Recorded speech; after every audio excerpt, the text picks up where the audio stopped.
Viewer ने प्रश्न पूछा है सर, इसी से संबंधित है। प्रवीण तंवर ने पूछा है, सर मार्केट में जो क्रिप्टो की आड़ में स्कैम चल रहा है, उनके खिलाफ कोई लॉ आएगा क्या? नहीं, government has declared there view on crypto currency, it is illegal. Government ने बता दिया, कुछ क्रिप्टो करेंसी का कुछ लॉ नहीं है, रूल्स नहीं है, गाइडलाइंस भी नहीं है। ये हवा में बिजनेस कर रहे बस।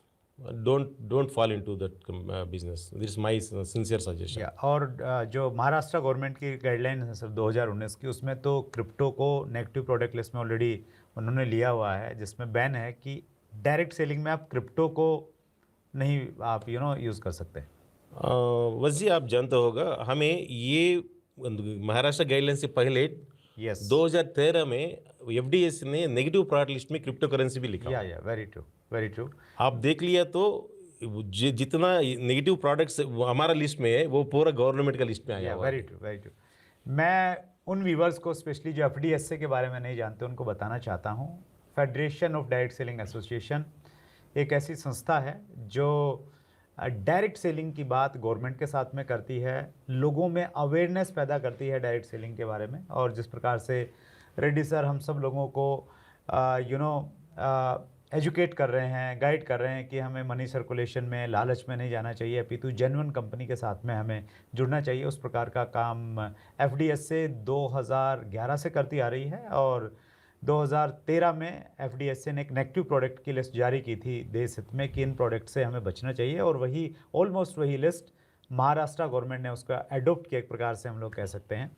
अंतिम प्रश्न मैं पूछ रहा हूं सर, एफडीएसए के बारे में कुछ लोगों का अगर क्वेरी है तो उससे उनकी जिज्ञासा का शांत होगा।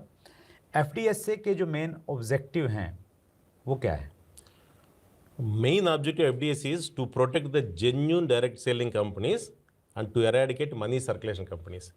जितना जेन्यून कंपनीज है, आप जानते होंगे वत्स जी, जब हमें स्टार्ट किया उस टाइम पे और एक एसोसिएशन था जिसमें 90% फॉरेन कंपनीज है, पर नेम से कि एक दो कंपनी इंडियन कंपनीज है। इंडियन कंपनीज का जगह भी नहीं है। उस टाइम पे इंडिया में जो अच्छी कंपनी बोलते हैं ना, दो तीन कंपनी बहुत बड़ा कंपनी आज भी है, वो कंपनी को भी जगह जगह जगह नहीं है। एफडीएस से आने के बाद जो जेन्यूनली डायरेक्ट सेलिंग कर रहे हैं ना, उन लोगों को हमें मेंबरशिप देने के बाद इंडस्ट्री का वजन स्ट्रेंथ आया, यस। बहुत अच्छा स्ट्रेंथ आया। यहाँ I should remember one more person. 8 मार्च को हमें सम्मेलन हुआ था ना, महिला सम्मेलन हुआ था। The main person for the success is Praveen Khandelwal ji, yes. and without him we cannot see that success. Very So true. I should say thanks true. on behalf of FDSA through your channel to Praveen Kandelwal ji. Sir, you rocked the show. Thank you very much. And of course मेरा भाई संजीव ने भी इनका, we should not forget his role also. और एक चीज़ बताना चाहता हूँ सर, इंडिया में now it is called young India. Young India, हर साल लाखों लोग ग्रेजुएशन करके बाहर आ रहा है। सब लोगों को रोज़गार देना इम्पॉसिबल है, गवर्नमेंट को भी इम्पॉसिबल है। सिर्फ ये डायरेक्ट सेलिंग इंडस्ट्री है, उन लोगों को, सब लोगों को रोज़गार दे सकते हैं। और एक चीज़, विलेज से भी बहुत लोग ग्रेजुएशन करते हैं सर।